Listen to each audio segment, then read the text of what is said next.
Voilà, donc aujourd'hui, on a le plaisir de recevoir Hajer Bahouri, qui est depuis un certain temps chez nous au laboratoire Jacques-Louis Lyons. Va nous parler donc d'un travail avec Galina Perelman sur le caractère bien posé de l'équation de Schrödinger non linéaire dérivée. À toi, Hajer. Bonjour à tous. Merci Albert pour la présentation et merci à tous les organisateurs du séminaire pour l'invitation. Donc, il s'agit d'un travail en collaboration avec Galina Perelman de l'Université de Paris-Est Créteil, où l'on s'est intéressé à une équation de Schrödinger non linéaire avec dérivée. Alors, cette équation a apparu la première fois dans l'étude de régime asymptotique des propagations d'ondes dans des plasmas polarisés. Et il s'est avéré par la suite qu'elle intervient dans de nombreuses applications physiques. Mais ici, je vais me limiter au côté mathématique de cette équation qui a été largement étudiée, que ce soit pour le problème de Cauchy local, global, ou pour les ondes solitaires qui sont des solutions globales particulières. Donc l'équation en question, c'est une équation donc de Schrödinger non linéaire cubique, mais avec dérivée sur la droite réelle. Donc le problème de Cauchy local est complètement résolu dans l'échelle des espaces de Sobolev et DNLS est bien posé, localement bien posé dans HS de R si et seulement si S est supérieur ou égal à 1,5 et on a le critère d'explosion auquel on s'attend, c'est-à-dire que tant que la solution est bornée en HS, on peut la prolonger. Alors si on essaye d'étudier cette équation directement, eh bien, on va perdre une dérivée à cause de la dérivée dans le terme non linéaire. Et l'astuce, en fait, consiste à appliquer une transformation de jauge à cette équation qui va la ramener à un système couplé où il n'y a plus de dérivée dans le terme non linéaire et qui peut être traité par des arguments classiques. Alors maintenant, concernant l'existence globale, à notre connaissance, les meilleurs résultats connus à ce jour sont de deux natures. Le premier type de résultat concerne les données de Cauchy dans H1,5 de R. Je vous rappelle que H1,5 est le meilleur espace de Sobolev où on sait résoudre, mais avec une condition de petit s sur la masse, ou bien il y a un autre type de résultat dans des espaces de Sobolev, donc à poids, qui tiennent compte de la structure intégrable de l'équation. Donc, ces deux types de résultats se résolvent par des approches complètement différentes. Le premier type, donc par des approches d'épée. En fait, il y a eu d'abord une série de travaux sous l'hypothèse U0L2 carré strictement inférieur à 2π. D'abord dans le cadre H1 par Hayashi Ozawa, ensuite dans le cadre H1,5 par Colliander, Kills, Tafilani, Takaoka et Tao. Et puis, la borne de pi donc, a été repoussée à 4π par vue d'abord dans le cadre H1 et par vue en 2017 dans H1,5. Donc, le deuxième type de résultat, comme je l'ai dit, donc, il se démontre par une approche complètement différente qui est basée sur des méthodes donc, issues donc, de ce qu'on appelle la transformation de scattering et qui repose sur la structure intégrable de l'équation. Et donc, avant le résultat donc, dans H de 2, donc, il y a eu d'autres types de résultats avec quelques restrictions sur les données. Alors, avant d'aller plus loin. Donc, on peut examiner les propriétés de base de cette équation. Donc, tout d'abord, on peut voir facilement que si on transforme x en moins x, eh bien, les signes devant le terme non linéaire vont s'échanger. Et donc, quel que soit le signe qu'on va choisir, on va avoir le même résultat. Donc, dans ce qui suit, je vais fixer le signe moins, mais la stratégie est la même pour les deux signes, en fait. Donc, par ailleurs, cette équation donc, admet des invariances par translation, par multiplication par phase, mais ici, ce qui va nous intéresser, c'est son invariance par le scaling suivant, qui montre qu'elle est L2 critique. Or, on vient de voir qu'elle est localement bien posée dans HS si et seulement si S est supérieur ou égal à 1,5. Donc, il y a un gap d'une demi-dérivée et ce gap, dans l'échelle des espaces de Sobolev, eh bien, si on travaille dans des espaces légèrement différents, eh bien, on peut presque atteindre l'indice critique. Et ça, c'est des résultats de Greenroth, où il a été démontré qu'on a donc existence locale dans ces espaces-là. Donc, quand R égale à 2, on trouve les espaces de Sobolev. Donc, sinon, c'est des espaces différents.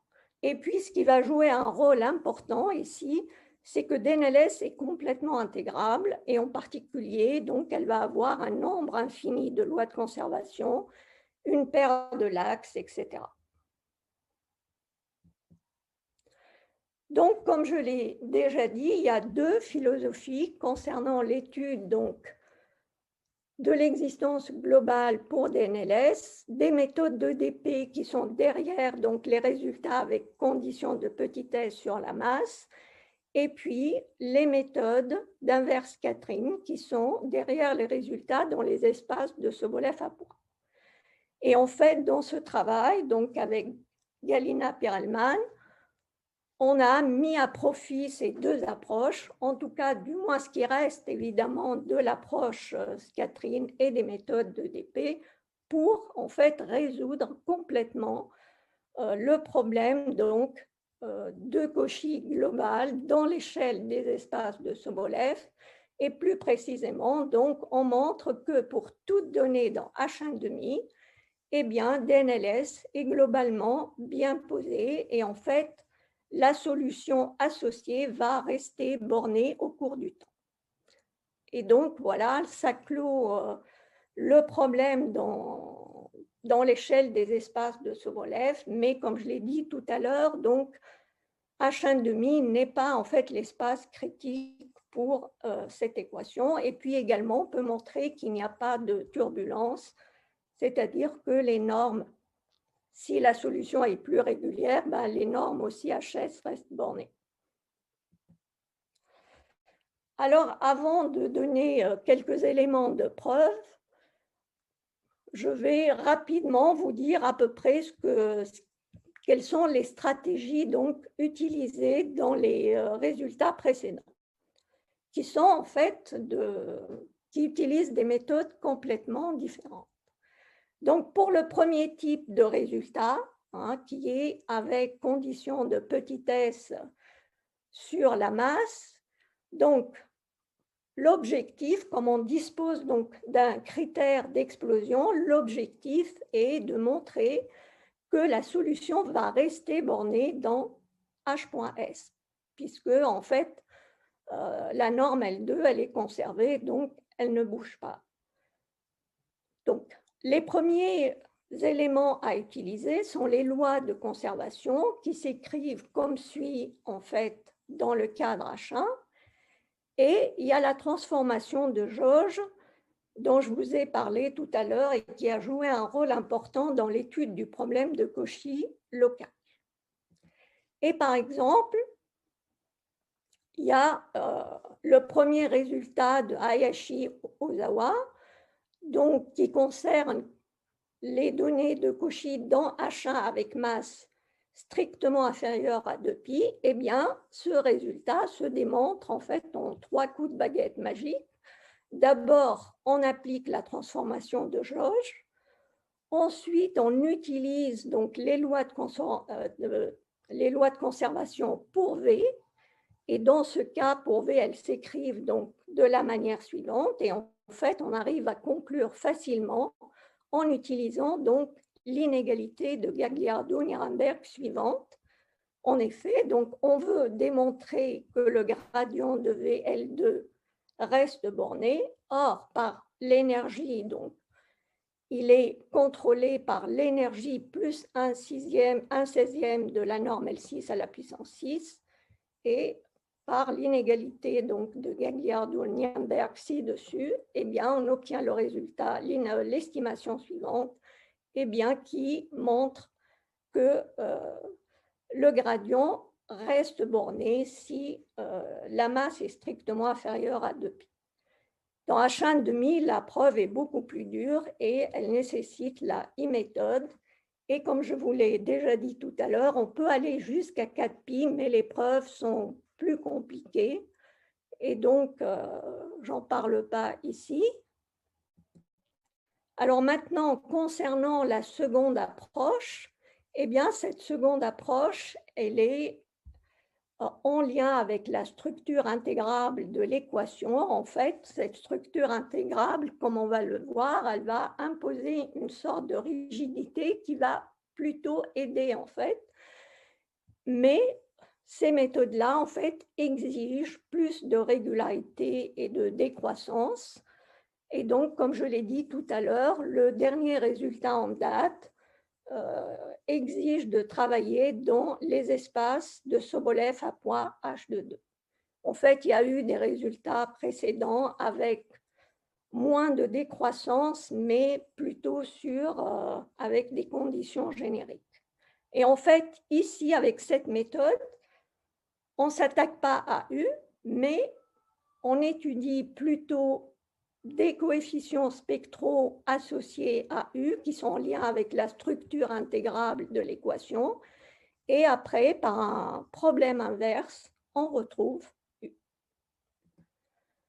Alors, quelle est notre stratégie? Notre stratégie va utiliser donc les deux approches. Alors, de manière générale, eh bien, on va faire une démonstration par l'absurde en supposant donc qu'il existe une suite Tn telle que la norme h.1,5 de la solution va tendre vers plus l'infini.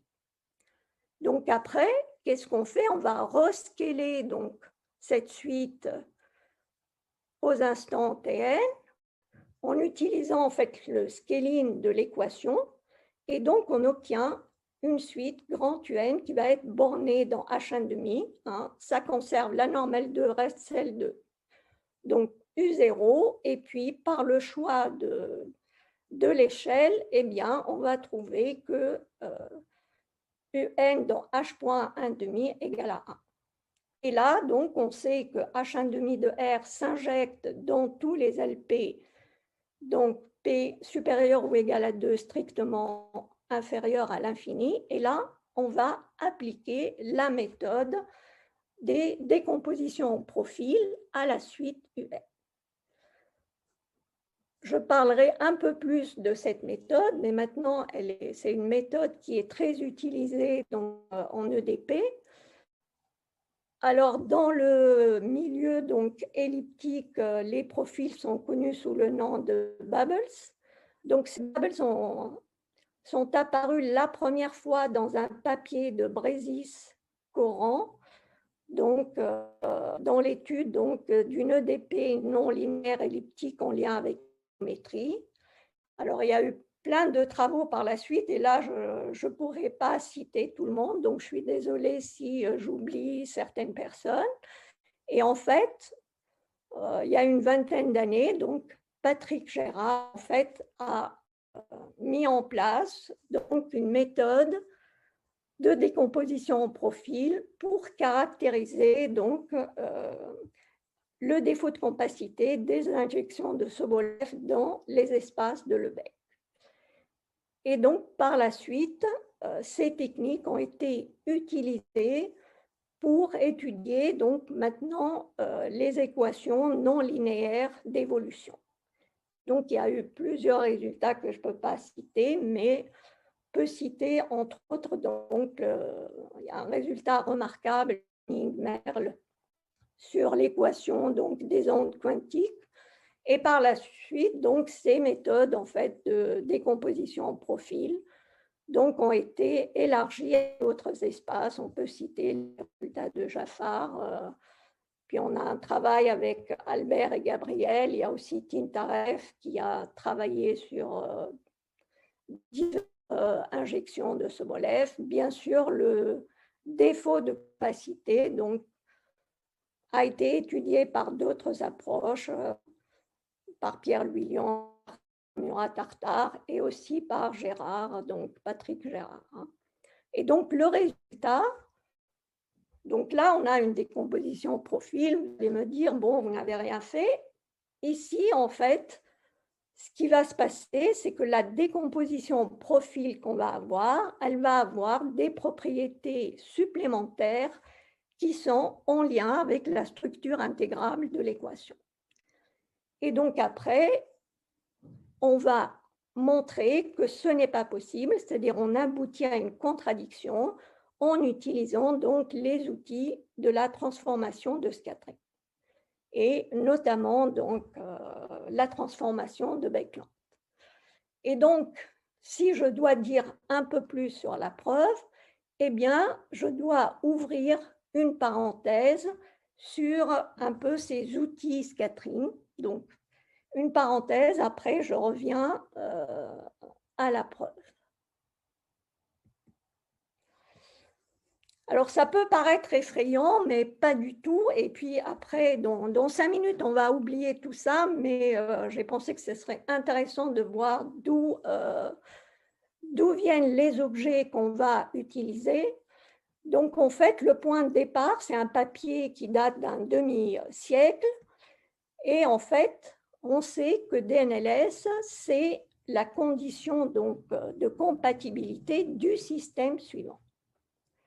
Ça veut dire quoi? Ça veut dire, donc là, vous avez un système, on n'est pas obligé de connaître exactement ce que c'est, mais dans ce système, il y a une matrice grand U où donc les coefficients, donc c'est la fonction U. Et qu'est-ce que ça veut dire condition d'intégrabilité? Eh bien, ça veut dire on a dt dx égale dx dt, et ça, c'est vrai si et seulement si ben, U est une solution de DNLS.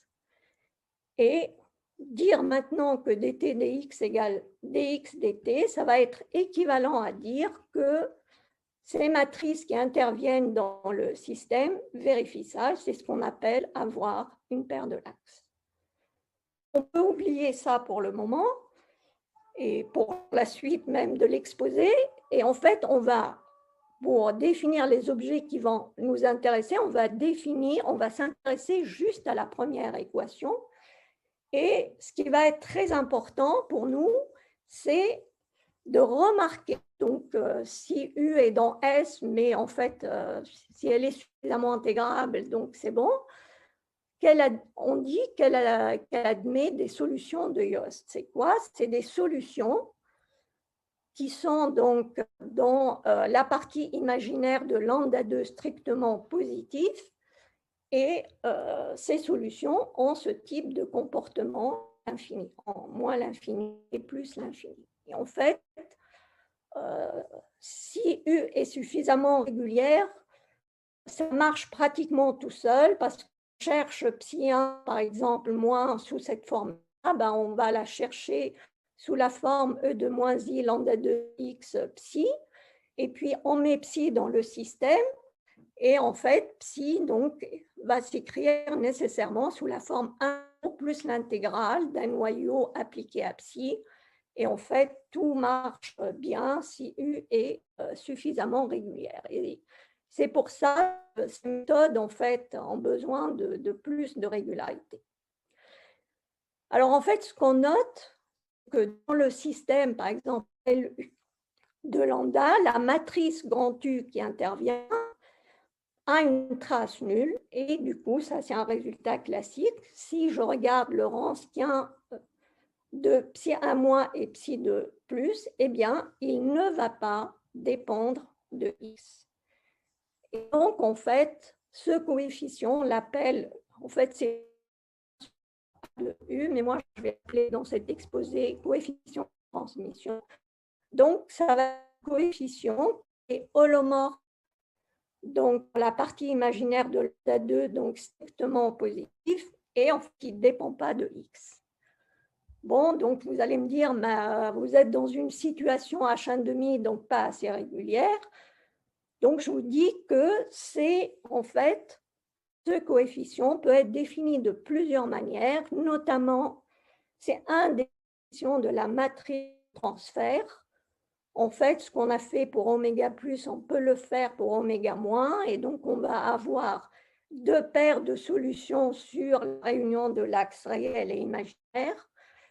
Donc, il y a une matrice de transfert qui peut être définie par deux coefficients, et l'un d'entre eux, c'est A de U.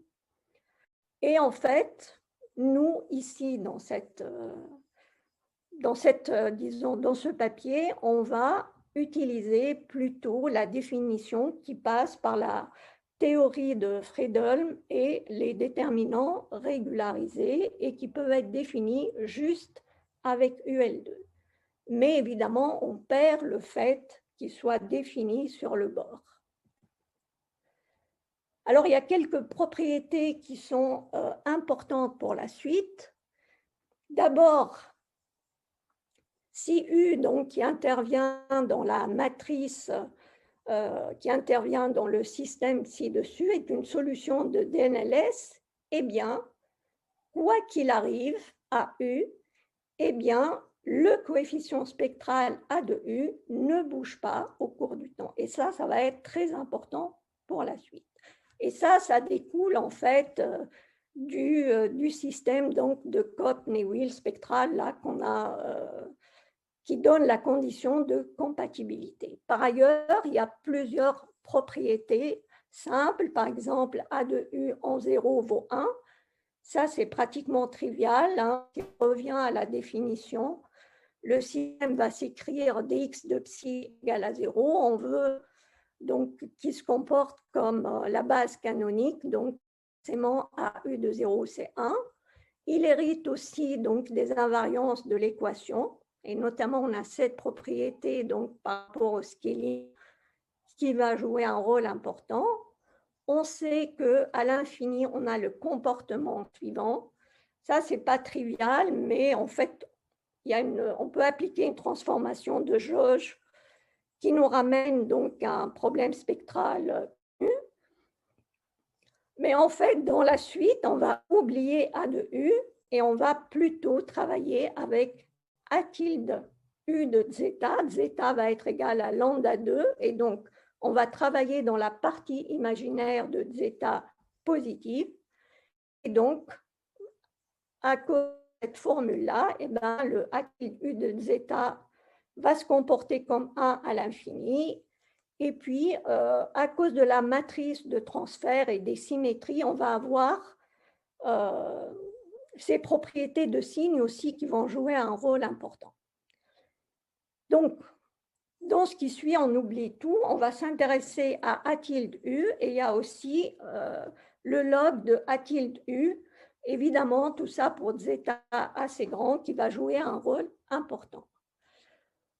Alors en fait, ce A tilde U peut paraître un objet abstrait, mais en fait, génériquement, on sait l'exprimer en fonction de ses zéros et de sa trace sur l'axe réel.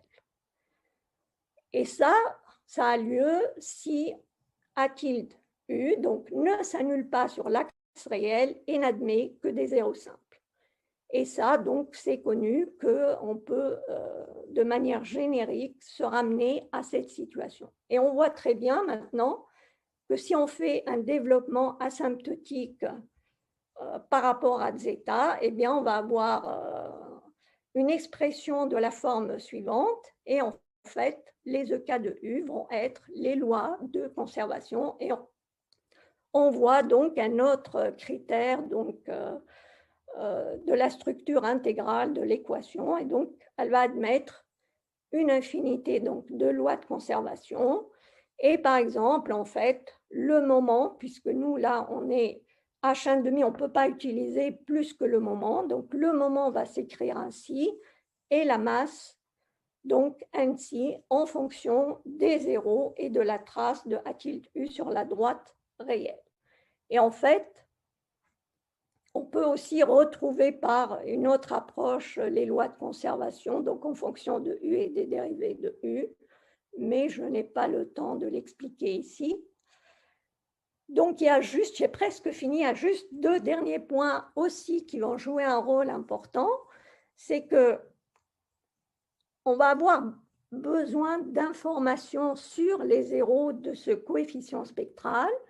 Et en fait, on peut démontrer, disons, que si on a un zéro, alors sa partie réelle est minorée par une constante négative qui ne dépend que de la norme H1,5 de U. Par ailleurs, en fait, grâce à la formule de la masse, eh bien, on va pouvoir, disons, borner le nombre de zéros dans les secteurs. Hein, dans les secteurs, lorsqu'on quitte, quitte 0, donc on est capable de les contrôler. Et puis, on a aussi des formules précises en utilisant des arguments d'analyse complexe et une formule de trace assez connue dans ce cadre. Donc là, on oublie tout. Ce qu'il faut retenir, c'est que si j'ai eu une solution de DNLS, je peux associer certains coefficients à tilde U qui est holomorphe dans C+, qui va ne dépendre donc que de zeta. Ce qui est important, c'est que quoi qu'il arrive à U, ce coefficient ne bouge pas. Il possède la propriété suivante par rapport au scaling. On connaît sa valeur en 0, comment il se comporte à l'infini. On peut pratiquement l'exprimer en fonction des zéros et de sa trace donc, sur l'axe réel. Donc, par ailleurs, on a aussi des informations sur les zéros. Alors, il y a d'autres propriétés que je n'ai pas le temps de vous dire ici. Mais par exemple, on sait qu'on a des propriétés de stabilité, etc. Donc, maintenant, on a tout pour donner des éléments de la preuve de manière, disons, pas générale. Donc, là, ce que j'avais dit, la preuve va se faire donc, par l'absurde. On suppose donc que notre solution n'est pas globale et donc on va avoir une suite Tn telle que la norme de U de Tn dans H.1,5 tente vers l'infini avec N. Eh bien, le premier résultat, donc comme je l'ai dit tout à l'heure, il y a deux étapes. Une première étape où on démontre une décomposition profil particulière et une seconde étape où on montre qu'on aboutit à une absurdité. Et donc, le résultat ici va nous dire que on peut décomposer, donc, lorsque je rescale U de Tn de la manière suivante, eh bien, pour grand Un, j'obtiens la décomposition profil suivante, avec, donc, si, disons, ces objets-là vont être orthogonaux entre eux, il n'y a pas d'interaction, ça c'est très important. Ça se traduit par le fait qu'ils vont être concentrés autour de ce qu'on appelle cœurs, et ces cœurs, donc quand on prend deux cœurs différents, ils s'éloignent à l'infini. Les profils, donc de manière générale, donc, ils sont dans H1,5, mais ici on a une information supplémentaire, c'est-à-dire le coefficient tilde de VL de ces coefficients, il est identiquement égal à A. Alors, grâce à la propriété d'orthogonalité, on va avoir l'estimation de stabilité suivante. Il y a aussi la même dans H.1/2, mais je ne l'écris pas, on ne l'utilise pas, donc disons dans cet exposé. Maintenant, en fonction des propriétés A tilde de VL, je vous avais dit que A tilde de VL en 0, il vaut l'exponentielle de I sur 2, la norme de VL de L2 carré. Et donc, s'il est identiquement égal à 1, il n'y a pas 36 000 solutions, eh bien, la masse de VL est nécessairement un multiple de 4π. Grâce donc à cette estimation d'orthogonalité, on ne peut avoir qu'un nombre fini de profils L0 qui est contrôlé par la masse de la donnée de Cauchy sur 4π. Alors, ces VL, on ne les connaît pas vraiment, mais dans le cas où la masse de VL est égale à 4π, donc asymétrie, on connaît l'expression de VL et en fait, c'est l'extrémale d'une certaine inégalité de Gagliardo-Nirenberg, pas celle que j'ai notée tout à l'heure, une autre, et ça, c'est le résultat de Berestiti-Lyons. Donc voilà, la première étape, donc l'absurde, et la première étape consiste à démontrer ça. Donc comment on démontre ce résultat? Donc, on applique les techniques standards de décomposition profil. Ces techniques vont nous dire qu'on va avoir une décomposition au profil avec des cœurs orthogonaux, un reste qui va tendre vers 0, avec des profils dans l'espace où on travaille, donc ici H1/2, mais en fait, le L peut être égal à 0, il peut être infini, et on ne sait pas si le A tilde, on n'a aucune information sur le A tilde VL. Donc, si on veut obtenir notre résultat, il y a 2 points à démontrer, c'est-à-dire qu'il y a au moins un profil non nul et le coefficient spectral des VL identiquement égal à 1. Donc, commençons par voir comment démontrer qu'on a au moins un profil non nul. Eh bien, si tous les profils sont nuls, si je regarde ma décomposition, donc nécessairement, je vais trouver UN L4 qui va tendre vers 0. Et comme en fait, par changement d'échelle, le moment donc, de UN, il va s'écrire sous la forme 1 sur mu n, le moment U0, eh bien, nécessairement, le moment va tendre vers 0, mais comme le moment, en fait, s'écrit une constante fois UNL4 à la puissance 4 plus la partie imaginaire de l'intégrale de UN bar UNX, eh bien, on que nécessairement, donc, cette quantité-là tend vers 0. Et là, on se trouve bloqué parce que on ne peut pas contrôler, donc le moment ne contrôle pas la norme H.1/2. Alors pourquoi je vous raconte cette histoire? Parce qu'en fait, au départ, on a démontré le résultat dans H1, et en fait, dans H1, cette partie-là est gratuite, parce que si vous faites le même raisonnement et vous utilisez l'énergie, ce qui vous reste sur les bras, c'est le gradient donc, de UN L2 carré, et comme vous avez rescalé de sorte que UN H1 point égale à 1, c'est terminé. Donc là, on ne peut pas déduire l'existence d'un profil, d'au moins un profil non nul, de manière directe. Donc, comment on a fait?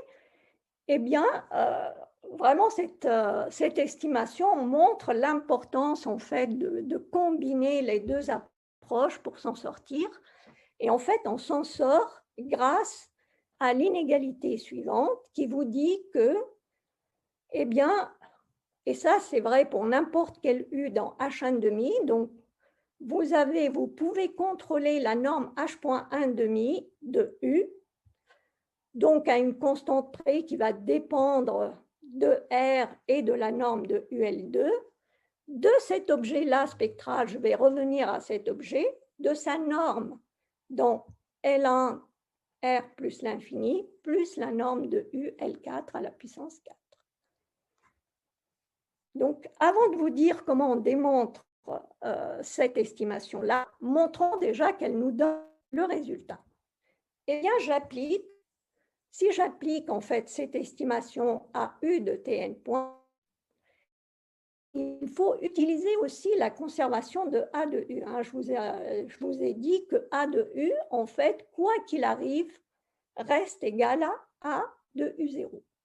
Et donc, si j'applique l'estimation à U de Tn points, normalement, ici, j'ai U de Tn point L2, mais ça reste, c'est égal à U0 L2. Et le phi de U, il est défini avec A de U, donc lui non plus, il ne bouge pas, plus U de Tn L4 à la puissance 4. Donc là, je sais que ça, c'est fini, et ça tend vers l'infini. Donc, il n'y a pas 36 000 solutions. La norme L4 à la puissance 4 de U de Tn est minorée par C mu n. Je vous rappelle que ça, c'est égal à mu n qui tend vers l'infini. Et donc, par invariance pascaline, on obtient que la norme de UN L4 à la puissance 4 est forcément minorée par une constante positive, et donc ça ne tend pas vers 0. Et donc, nécessairement, on a au moins un profil non nul dans la décomposition. Et donc là, vous voyez, il y a une information clé qui va nous suivre tout le long de la preuve, c'est que ce coefficient spectral ne bouge pas au cours du temps. Donc, rapidement, comment on démontre cette estimation-là? Donc, le phi de U, c'est la partie imaginaire du log de A tilde U de I-ρ. Donc, en fait, ce n'est pas une fonction qu'on a inventée, elle a été utilisée dans pas mal d'autres travaux. Et en fait, en utilisant, et elle vérifie la propriété suivante qu'on appelle la formule de trace. Et en fait, si on regroupe donc les termes, on va avoir donc un premier terme, le phi U de ρ. Donc si je mets zeta I-ρ et je prends la partie imaginaire, je vais avoir cette partie-là, plus un terme qui va être contrôlé par ρ à la puissance 1 plus s, dès que j'ai une régularité supérieure à 1/4. Et ça provient des calculs et estimations sur les traces de cet opérateur-là. Là aussi, c'est des méthodes standards, mais je ne vais pas rentrer dans les détails. Et donc là, c'est terminé. Pourquoi? Parce que si je prends la norme, si j'intègre maintenant par rapport à R, eh bien, je vais pouvoir contrôler la norme H1,5 de U pour les hautes fréquences. Et après, voilà, on obtient facilement le résultat. Donc, voilà, notre première propriété supplémentaire, c'est qu'il y a au moins un profil. Maintenant, comment montrer que les coefficients spectraux de chaque profil sont identiquement égaux à 1? Et là, ça va se faire en deux étapes. Une première étape où on montre que cette fameuse fonction phi en VL, elle est nulle, on va montrer qu'elle est nulle pour ρ assez grand. Ensuite, on va conclure. Et la conclusion n'est pas triviale, même si elle provient, là on travaille avec une fonction holomorphe, mais comme je prends la partie imaginaire, je ne peux pas déduire facilement. Donc déjà, comment démontrer que phi de VL est identiquement nul pour assez grand? Eh bien, la première chose qu'on va faire, c'est qu'on va établir une décomposition en profil pour phi de UN. Et là, ça n'a rien à voir avec les techniques en fait de description de défaut de compacité. Là, ce qu'on va faire, c'est qu'on va utiliser le fait que UN, utiliser la décomposition de UN. Donc là, je vais avoir phi de la somme des VL plus le reste. ce que je vous avais dit tout à l'heure, enfin, le reste, je sais qu'il tend vers 0, et je vous ai dit tout à l'heure qu'il y a des estimations de stabilité. Donc, ces estimations de stabilité vont vous permettre d'obtenir ce terme-là et de vous concentrer à phi de la somme des VL. Alors maintenant, pourquoi, si j'oublie ce reste, phi de la somme des VL égale la somme des phi de VL, eh bien là, je vous ai dit que dans notre approche, on va utiliser donc la réalisation du coefficient spectral de U par les déterminants régularisés. Et en fait, des propriétés classiques de ces déterminants qui vous permettent de factoriser A de UN. Et donc, si vous factorisez A de UN, eh bien, comme vous avez le log, vous allez avoir la somme. Donc là, je vous épargne les détails techniques parce qu'en fait, le A de UN, c'est le déterminant 2, c'est ce qui est juste, mais si je montrer que profiter du fait que les profils n'interagissent pas, on utilise donc les déterminants 4 et il y a des relations déterminants 2 et 4. Donc, je ne rentre pas dans plus de détails, mais disons, voilà, ça, c'est les éléments clés, mais ce n'est pas immédiat. Donc, c'est la première chose. Donc, on a un terme qu'on oublie, et je sais que phi de UN rho, c'est la somme pour elle, donc des phi de VL. Mais maintenant, je reviens à ce que je vous ai dit. Je vous ai dit que ce A tilde U, il ne bouge pas au cours du temps et il y a des invariances infinies. Et ça, si on met ça à bout, on va pouvoir écrire que phi de UN de rho, c'est phi de U0 de mu n de rho. Et mu n tend vers l'infini. Mu n, c'est la norme h.1,5 sur la suite Tn. Hein, c'est notre hypothèse de départ. Et donc, comme je sais que A tilde U tend vers 1 à l'infini, eh bien, je déduis que ceci tend vers 0 à l'infini. Du coup, qu'est-ce qui nous reste? À partir de là, je déduis que la somme des VL est forcément nulle. Et pour conclure, il suffit de montrer que chacun des termes a un signe constant. Eh bien, comment on montre ça? On va montrer ça d'abord en utilisant donc la formule d'analyse complexe qui a lieu de manière générique. Donc, je vais l'appliquer à une suite WN. Donc, on développe, et par un calcul très simple, on va avoir 3 termes, 2 termes positifs, un terme, en fait, qui normalement est négatif. Donc là, comment s'en sortir? Eh bien, on s'en sort en montrant que le dernier terme négatif va tendre vers 0 à l'infini. Pourquoi il va tendre vers 0 à l'infini? Eh bien, tout simplement parce que, donc ça va être l'argument clé, c'est que même si je ne sais pas maintenant que les A tilde de VL sont identiquement égales à 1, eh bien, on peut montrer en utilisant la décomposition en profil que ces coefficients ne s'annulent pas.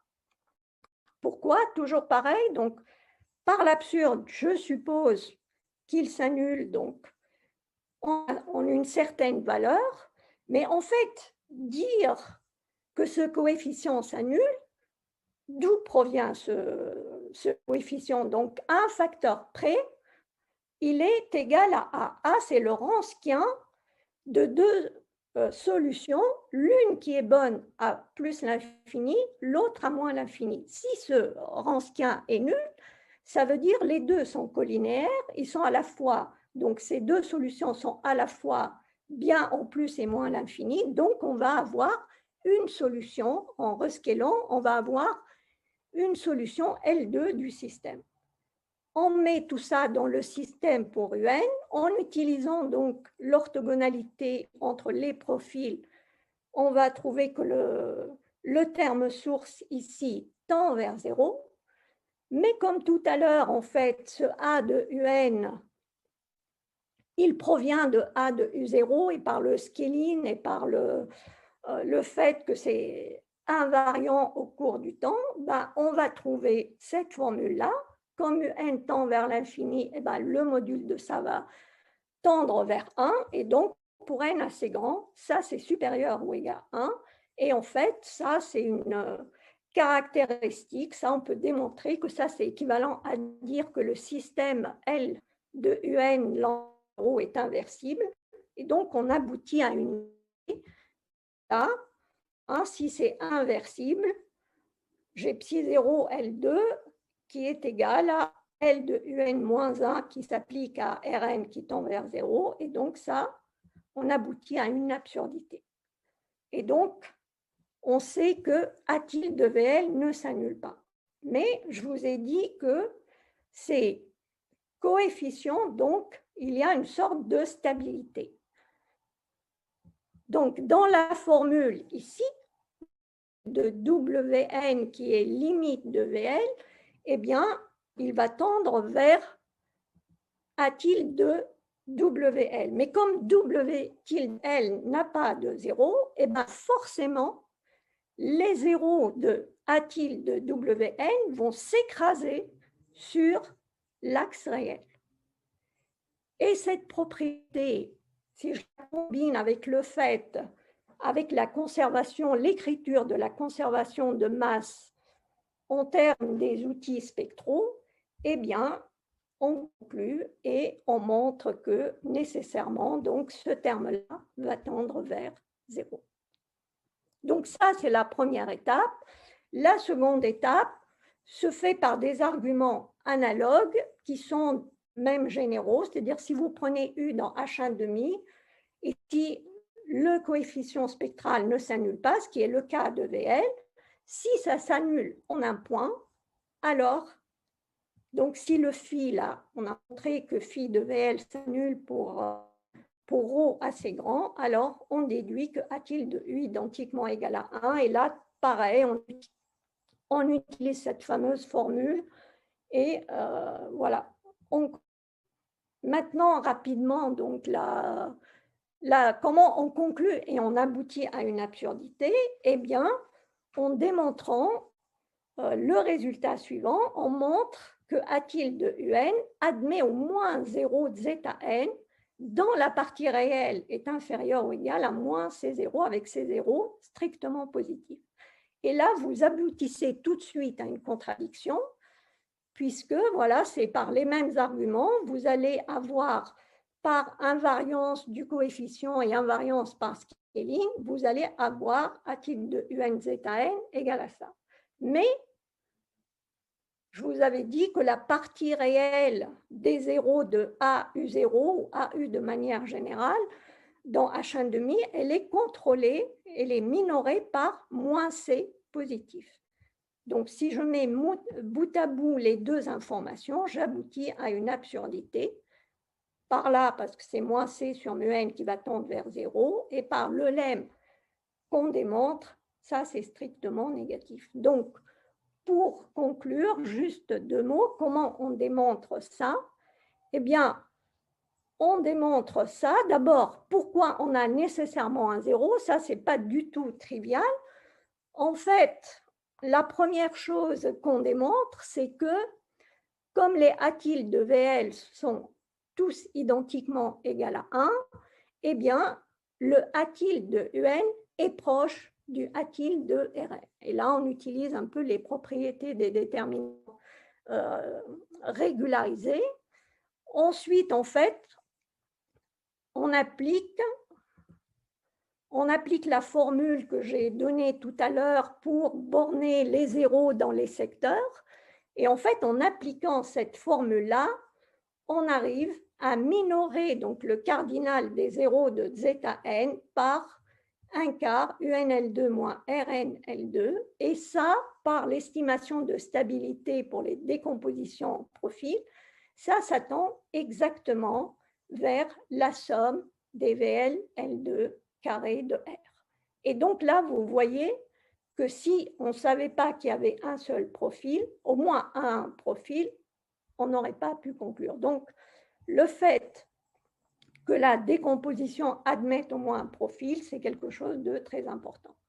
Enfin, là, j'ai plus le temps de vous expliquer comment on montre que la partie réelle des zeta n, de ce zeta n est inférieur ou égal à moins C0. Eh bien, là, on fait une démonstration par l'absurde et on applique en fait des résultats sur la transformation de Beckland. Je n'ai pas le temps de vous dire ce que c'est, mais c'est une transformation qui vous permet, à partir d'une solution donc, de notre équation, donc d'en construire plusieurs en rajoutant ou en enlevant donc des valeurs spectrales.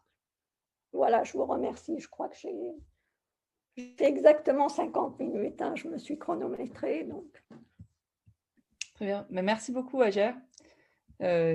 Toutes mes excuses pour le petit raté au départ. On a eu un problème de lien, mais qu'on a compris, grâce à Julien, on a compris ce qui était passé. Donc, voilà, l'essentiel, c'est qu'on soit tous là maintenant. Est-ce qu'il y a des questions dans la salle? Oui, moi j'ai une question. Vas-y. Voilà. Ager, donc tu utilises une représentation en décomposition de cette fonction à tilde, une représentation d'analyse complexe dont tu dis qu'elle est vraie génériquement.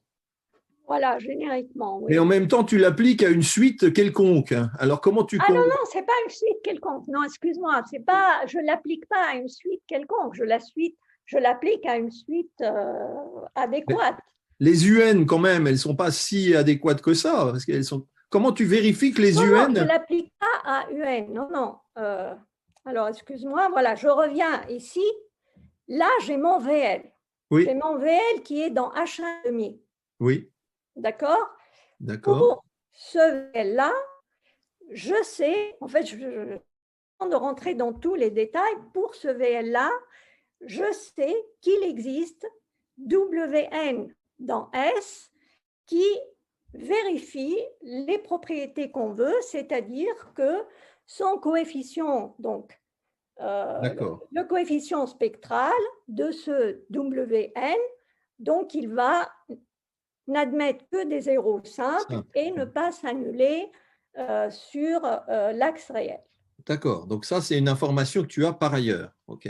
Voilà, mais ça, c'est des… à vrai dire, j'avais trop d'informations, j'avais peur d'ennuyer les gens, donc je ne voulais pas… D'accord, d'accord. Non, mais voilà, d'accord, c'est clair. Mais ce WN, ce n'est pas n'importe lequel, c'est la suite, disons, enfin moi, de Chris Kaufman, mais à d'autres personnes, en fait. Et en fait, c'est-à-dire c'est un système de régularisation différent. C'est-à-dire non seulement vous êtes plus régulier, mais ça modifie le spectre. D'accord. Et ça fait que les zéros deviennent, même si vous n'avez pas de zéros, vous pouvez créer des zéros, mais ils sont simples et il n'y a pas de zéro sur l'axe réel. D'accord. Et l'autre question, elle concernait évidemment l'étape d'après qui consiste, maintenant que tu as des solutions globales, est-ce qu'on peut espérer avoir un théorème de résolution en soliton? C'est-à-dire, quand t tend vers l'infini, pouvoir montrer que la solution s'écrit comme une somme finie de solitons plus quelque chose de dispersif. Probablement, disons, voilà, là, disons, un des objectifs, mais c'est déjà de comprendre ces VL. En fait, par ailleurs, donc, disons, dans ce travail, tout ce qu'on fait, à la fin, on dit que cette solution n'existe pas. Et donc, on n'a pas beaucoup dit sur les VL, et en fait, on ne peut pas, en utilisant ces phi et tout ça, c'est montrer, par exemple, que les VL sont dans H infini, qui correspondent à des solitons. Donc, tout ça, ça demande… Mais ça, disons, on ne l'a pas fait dans ce travail qui doit être posté sur Archive dans quelques jours. Et donc, voilà, après, donc, l'idéal, c'est de voir c'est quoi CVL et donc d'obtenir, voilà, peut-être une caractérisation à l'infini. Je pense qu'il y a encore des choses à faire et surtout, en fait, ce qui se passe dans les espaces de Greinroth, peut-être, en fait, on ne sait pas du tout s'il va y avoir existence globale ou pas. Déjà, il faut montrer l'existence locale dans ces espaces lorsque R égale à 1. Et puis, peut-être qu'il y a explosion lorsque R égale à 1. Donc, en fait, il y a… Mais le disons, comportement même en si grand temps dans les espaces de Sobolev usuels, c'est à mon avis plus important. Parce que finalement, tu as une borne H1,5, donc on a envie de faire une décomposition en profil maintenant quand T tend vers l'infini. N'est-ce pas? Oui, Alors, oui, évidemment, on peut non, prendre des sous-suites, probablement mais… à partir de là, on doit pouvoir faire la même chose, mais voilà, donc la norme, voilà, on va travailler, disons, on n'a pas encore réfléchi, mais je pense que c'est faisable, voilà. Merci. Merci. Il y a une question de Benoît.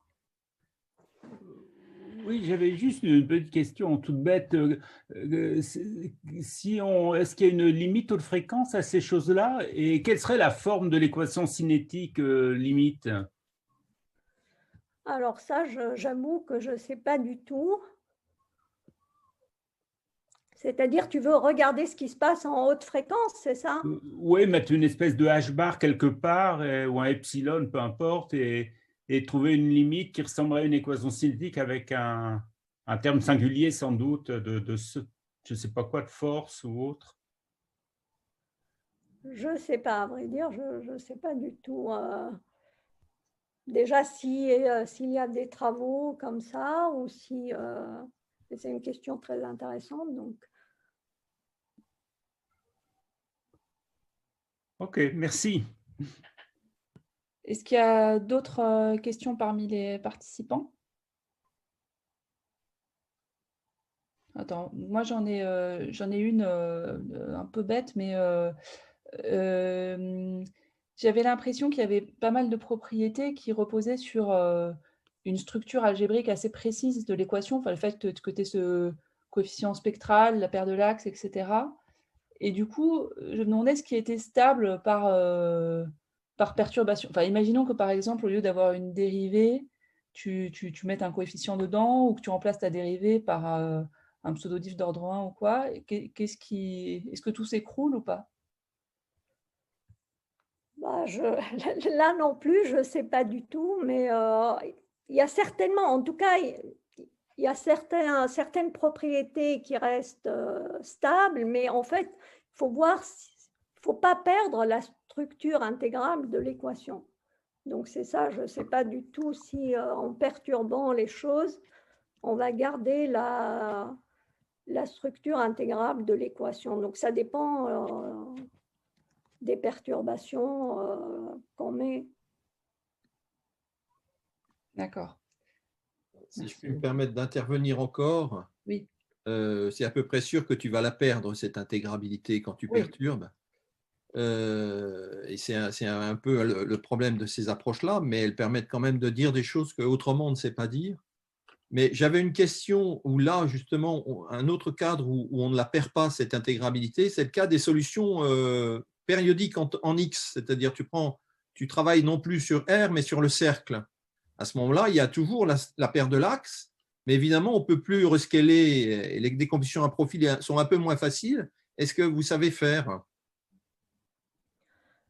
Je sais qu'il y a une grande littérature en fait Voilà, sur le cercle, mais disons pas encore pour ce type de résultat. Disons tout ce que j'ai raconté avant, tout ce qui est connu avant sur la droite réelle est connu sur le cercle. oui. Il y a plusieurs travaux sur le sujet, et donc…